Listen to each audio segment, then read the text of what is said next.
Aquela manhã começou como tantas outras. Clara preparava o café enquanto ouvia as notificações do celular de Eduardo, seu marido. Eles estavam casados havia 8 anos e juntos haviam construído não apenas uma bela casa, mas também um império no ramo de arquitetura e design de interiores. Clara era a mente criativa, Eduardo cuidava dos contratos. Porém, naquela manhã, ao buscar um documento em seu notebook, Clara encontrou um e-mail impresso em sua impressora pessoal, algo que jamais teria sido enviado por ela. Era uma minuta de contrato. A venda da empresa. Sua empresa. E seu nome não constava entre os beneficiários. Com o coração acelerado, ela investigou mais. Acesso a contas bancárias conjuntas, conversas arquivadas. Em poucas horas, Clara descobriu que havia sido enganada durante meses. Eduardo, com a ajuda de seu irmão Carlos e com o conhecimento silencioso de seus pais, estava vendendo tudo o que construíram, deixando-a de fora. Eles haviam reestruturado o contrato social da empresa às escondidas. Clara sentiu o mundo ruir. "Como você pôde?" Ela perguntou, encarando Eduardo na sala, com o rosto molhado de lágrimas. "Depois de tudo que construímos juntos." Ele apenas a olhou com frieza. "Negócios são negócios, Clara. Você se envolveu demais emocionalmente. Era questão de tempo até isso acontecer." Os pais dela, sentados no outro lado da sala, não disseram nada. O silêncio deles doía ainda mais. Ela entendeu naquele momento. Estava sozinha. Sozinha. Traída. Devastada. Saiu de casa apenas com uma mala e sua dignidade machucada. Sentou-se em um banco de praça, em meio ao frio do entardecer, tentando entender onde havia falhado. Como havia sido tão cega? Mas Clara não sabia ainda que aquele seria o início de sua verdadeira jornada. O fundo do poço era o solo onde ela renasceria. Ruínas e resíduos. Clara passou a noite em um pequeno hotel no centro da cidade. O quarto era simples, com paredes descascadas e o som constante do trânsito invadindo pela janela mal vedada. Era um contraste brutal com o luxo ao qual estava acostumada, mas era também uma pausa silenciosa. Um abrigo provisório, onde ela pudesse respirar. No dia seguinte, com os olhos inchados de tanto chorar, ela buscou um advogado. Ainda tinha documentos, provas de sua participação na empresa, trocas de e-mails, testemunhos de clientes que conheciam seu trabalho. Mas o advogado foi direto. "Clara, você assinou a alteração contratual. Ainda que digam que foi sob pressão ou engano, vai ser uma batalha dura." Ela tentou se lembrar. Em meio a tantos papéis e promessas, Eduardo havia feito com que ela assinasse documentos alegando ser mera burocracia. Agora entendia o jogo. Saiu do escritório de cabeça erguida, mas o coração despedaçado. Não era apenas uma traição amorosa ou familiar. Era o roubo de sua identidade, de seus sonhos, de tudo que construiu com amor e visão. Sem lar, sem dinheiro, com o nome atrelado a processos e dívidas que nem sabia que existiam, ela se viu à beira do abismo. Mas em vez de se deixar cair, Clara se lembrou de quem era. Naquela mesma noite, ela pegou um caderno antigo que sempre levava consigo, onde rabiscava ideias, projetos, inspirações. Entre as folhas amareladas, encontrou um esboço de um centro de design comunitário. Um sonho antigo, deixado de lado pela urgência de crescer. "Talvez seja a hora de voltar ao início", murmurou para si mesma. Decidiu ali, no meio do caos, iria reconstruir sua vida. Não para provar nada a ninguém, mas por si mesma. Primeiras pedras, Clara alugou um quarto nos fundos da casa de uma senhora idosa chamada Dona Celeste, no subúrbio. O espaço era apertado, mas havia paz. Dona Celeste, com seu jeito doce e café sempre fresco, tornou-se uma das primeiras luzes no novo caminho de Clara. Com seu laptop velho e uma conexão instável de internet, Clara começou a esboçar um novo plano de negócio. Usando suas habilidades em design, decidiu oferecer consultorias online para ambientes pequenos e reformas de baixo custo, focando em clientes que, como ela, queriam recomeçar. Passou dias sem dormir, atualizando redes sociais, refazendo portfólio, mandando propostas para conhecidos. A cada não que recebia, uma nova dúvida surgia. Mas também a cada pequeno sim, Uma chama reacendia dentro dela. A primeira cliente foi uma jovem mãe solo que precisava transformar um quartinho apertado em um berçário aconchegante. Clara não cobrou nada. Queria mostrar do que era capaz. Quando viu o sorriso nos olhos da cliente, sentiu que havia reencontrado seu propósito. Obrigada, Clara. Você devolveu alegria ao meu lar. Aquelas palavras foram mais valiosas que qualquer contrato.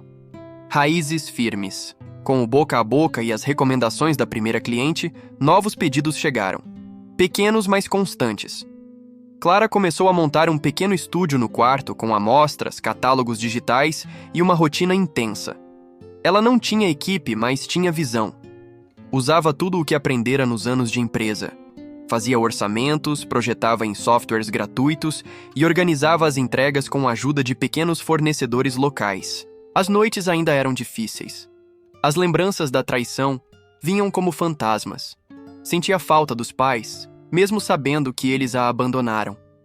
Chorava baixinho, com medo de parecer fraca. Mas algo dentro dela estava mudando. Pela primeira vez, cada conquista era sua. Sem sombra de outro nome, sem precisar dividir o mérito com quem a traiu. Com algum dinheiro guardado, alugou um pequeno espaço em um coworking criativo. Lá conheceu outros profissionais independentes, inclusive uma programadora chamada Sofia, com quem fez amizade. Sofia ajudou Clara a criar um site, organizar a identidade visual de sua nova marca, Clara Luz Design. Seu nome carrega força, Clara. Agora é hora do mundo enxergar isso. Capítulo 5. A primeira vitória. O site de Clara viralizou em um grupo de redes sociais voltado a mulheres empreendedoras. Em poucos dias, ela recebeu dezenas de mensagens de apoio, propostas de trabalho e convites para participar de lives e workshops. Mesmo com medo de se expor, aceitou o primeiro convite para contar sua história em um canal pequeno no YouTube.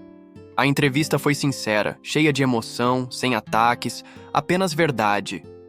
Fui traída por quem mais amava, mas hoje entendo que se aquilo não tivesse acontecido, eu ainda estaria vivendo uma mentira. O vídeo se espalhou.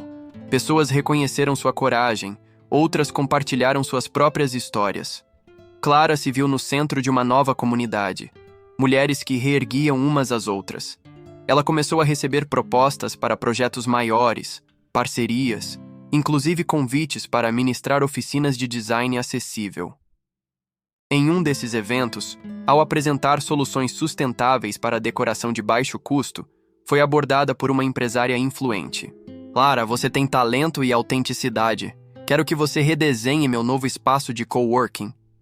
Era seu primeiro grande contrato. Ao assinar, Clara chorou, mas dessa vez de alívio e gratidão. Era a prova concreta de que ela estava, enfim, renascendo. Apesar das vitórias, Clara ainda lidava com inseguranças profundas. À noite, quando o mundo silenciava, voltavam as lembranças da sala onde tudo ruiu, do olhar frio de Eduardo, do silêncio cruel de seus pais. Começou a fazer terapia com uma psicóloga recomendada por Sofia. Nas sessões, encarou a raiva, a tristeza e, sobretudo, a culpa que carregava sem razão.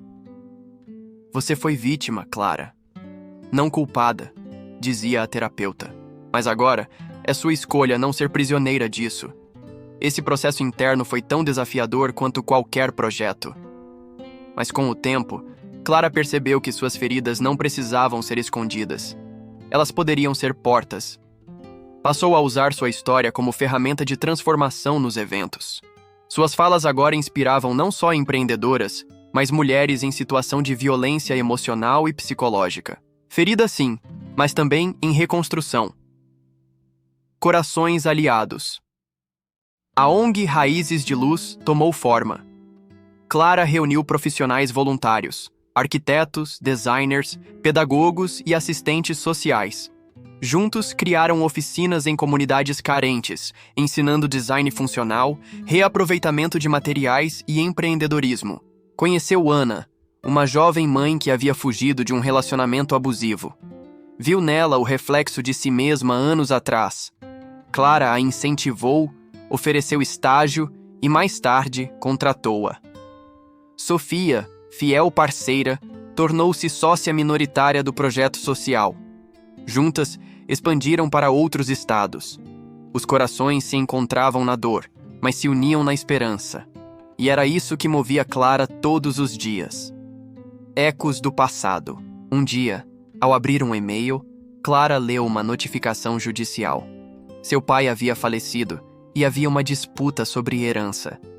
Voltar à casa onde crescera foi como abrir uma ferida antiga.